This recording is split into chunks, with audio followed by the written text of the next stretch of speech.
Hey everyone, welcome back to the channel. Figured I'd give the Chevy Volt some love today here, and we've approached 95,000 miles now on the Chevy Volt. And this thing shows no signs of stopping. We have currently owned this vehicle now for just over 27,000 miles, and it's been a dream. This has been probably one of the top 2 or 3 cars that I've ever owned in terms of longevity, in terms of comfort, in terms of just that A to B factor that you're looking for in a daily driver. I can't name another car off the top of my head in this, less than, well, this was less than $10,000, but let's just say less than $15,000 for a better daily driver. You're looking for comfort, efficiency, reliability, a little bit of everything here. And really, if you want to get all of those things, a Chevy Volt is truly the way to go. The only thing I wish this Volt had was, the LT package, or the LT trim, which gave you leather and heated seats and nicer sound, blah, blah, blah. Just some nicer stuff. But honestly, guys, for an A to B vehicle like this is all I need. And it's been, in my ownership, it's been 27,000 miles of trouble-free miles, I guess. It's really been fantastic here. The only thing that we had a couple thousand miles ago, and this was no fault of the cars, we just had some issues with a Electron level 1 charger that was covered under warranty. So essentially it was frying my electrical cord from the house to the actual Electron charger, and then we would lose power to the actual vehicle. So some way or another that set off the check engine light, and that's all that was. So I just had my code clearer, or my code reader cleared the code, and boom, it's totally back to normal a few thousand miles later. It's almost been 3,000 miles now, actually, of trouble-free driving since then. But never once have we been stranded on the side of the road, and never once have I had any issue with the battery pack. It's really ran flawlessly, and it should be noted that this vehicle in 2014 was a manufactured buyback vehicle. And I was really nervous going into that, but then I thought, well, the previous owners put 10 years of driving on this vehicle without any issues. And the manufacturer hasn't had to get re-involved with it. There's been no issues with it. So I thought I'd take a chance on it and purchase the vehicle. Because of that, I got this at a really good discounted rate. Before the 30% tax credit on the purchase price of the vehicle, I think it was $7,100 with like 68,000 miles, 69,000 miles, somewhere around there. So it was almost too good to pass up, because at the time, in our stage of our life, myself and my soon-to-be wife, we were in a stage where, we drive a ton. I have several different vehicles, but this is kind of my daily driver, her daily driver. We split vehicles sometimes. She does have a Jeep Grand Cherokee 4xe. That is her primary vehicle that she puts about 8,000 miles on per year, somewhere around there. But this vehicle here, we got this in April of 2024. It is now end of September of 2025, and we put on 27,000 miles. So this gets the brunt of our driving, and really we don't have anything to complain about. It's just so comfortable. It's so isolated here. The power is not great. I mean, this is definitely the slowest vehicle we own by far, but it has enough in that city driving, that 0 to 30, to really get you up to speed where you want to be. Anywhere after that, though, you really start to lose that power from 30 all the way up to 60, and then 60 and beyond. But the beauty of this vehicle is, and this is what makes it such a good road trip car, it almost feels like you are driving something, I don't want to say bigger than it actually is, because for the weight of this vehicle, it actually feels very light, which I'm surprised at. And it's super agile for, you know, what this is, a 3,900 pound vehicle. But because for us, because the cab of the vehicle is so large, it just provides you with such a nice space, such a big bubble, if that makes sense. The vehicle itself actually shrinks down. It definitely does not feel like you're dealing with something that weighs 3,900 pounds. It feels like, you know, the vehicle kind of shrinks around you when you get going faster. And quite honestly, I can't even say that about my Pontiac Solstice GXP. This is really wonderful.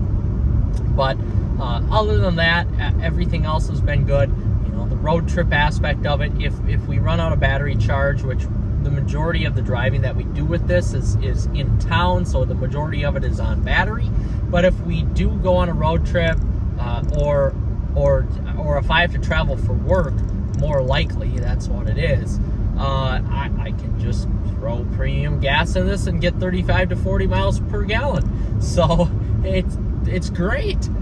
I can't ask for anything else out of a vehicle like this as a daily driver. If you go in with super high expectations of luxury and comfort, then get the Cadillac ELR. If you go into this thinking you're gonna deal with like a Lucid or a Tesla or like a Rivian type of power, you're not going to get that, because you're dealing with a mass-marketed, mass-produced vehicle with 140 horsepower. So you're not dealing with a lot of power here. But if you have your expectations going into this vehicle, and this is your daily driver, wonderful. This is wonderful. I will drive this vehicle until it fails, because this isn't worth anything right now on a private sale or a trade. You know, maybe $5,000, if that. So for me, it's already worth so little. I may as well just keep this as long as I can and just drive it and see how many miles I can get out of it, which is the wonderful thing about this. And at some point when the battery packs do fail and we're down just to the gas generator up front, fine. I still get 35 to 40 miles per gallon. That is insane.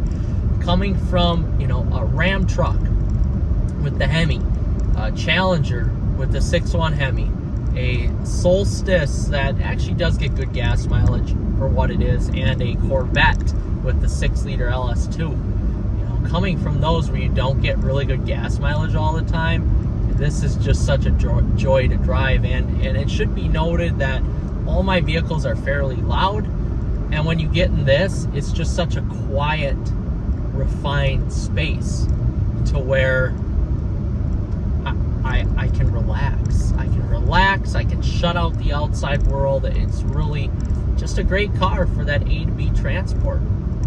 And all I've had to do with this vehicle is change the oil once a year on the engine, which we're coming up to it here. Right around February, I like to do that. And rotate tires, along with I had to get new tires as well for the front and rear. But I got the tires that were on the car. I thought I'd maybe be able to get 10,000 miles on them. I got like 25,000 miles out of them, so pretty impressed with that. But everything else works. AC is super cold, heat is super warm. The Chevy MyLink system works tremendous. I actually like the Chevy MyLink system. It sounds really good. The sound system in here is just the base sound, or the basic sound system. Nothing special, not super good by any means. But again, if you come into this expecting a super nice sound system, you're not going to get it. I mean, you just have to set the bar of expectation where you need it to be. But Chevy really hit it out of the park when they made this, and the Gen 2 Volt, and then they had to go and kill it off, which is typical GM. Anytime they make something super good, they change it or they kill it off. Not surprised with GM there. I think in a world where people are almost so against electric cars now, something like this with newer technology, if you can have a 50 or a 60 or even a 100-mile battery pack on here with the gas generator up front, why aren't we doing this more? I am such a huge proponent of hybridized vehicles if we can get the technology right. And for example, in my fiance's Jeep Grand Cherokee 4xe, that has a tiny 2-liter turbocharged engine. Nothing to write home about. It's like the baby Hurricane. It's not, I don't like it. It's not good. But pairing it with the electric motor and the electric powertrain totally elevates that vehicle to a whole nother class. It makes it fast. It makes it V8-like with torque and power, and I could totally live with that. I really could. And here it's a different case because this gasoline engine up front is just a generator.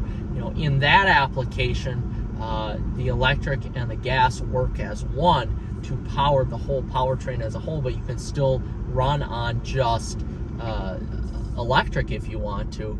And I really think that's the way of the future. If we're going to keep the internal combustion engine, plug-in hybrids, I absolutely love them. Now they are not nearly as good, don't get me wrong. I love my Corvette, I love my Solstice, I love my Challenger. All manuals, 2 out of 3 of them are big V8s. That's the best powertrain on planet Earth. It really is. But if we're looking to keep the mass market consumer car around, hybridization is the way to go. And then we are free to have our different vehicles like our Corvettes, our Camaros, our Challengers, our Chargers, different vehicles like that, where we can have some fun with those and still have the V8. But overall here, I am, there's a Solstice right there. I am very happy with this Chevy Volt after 95,000 miles. I fully intend to keep this vehicle way longer than 100,000 miles. I just don't have any reason why I wouldn't, unless something catastrophically happened in here, which I don't think it's going to. So with that, folks, thanks for watching. Like and subscribe for more Chevy content, GM content, and car content.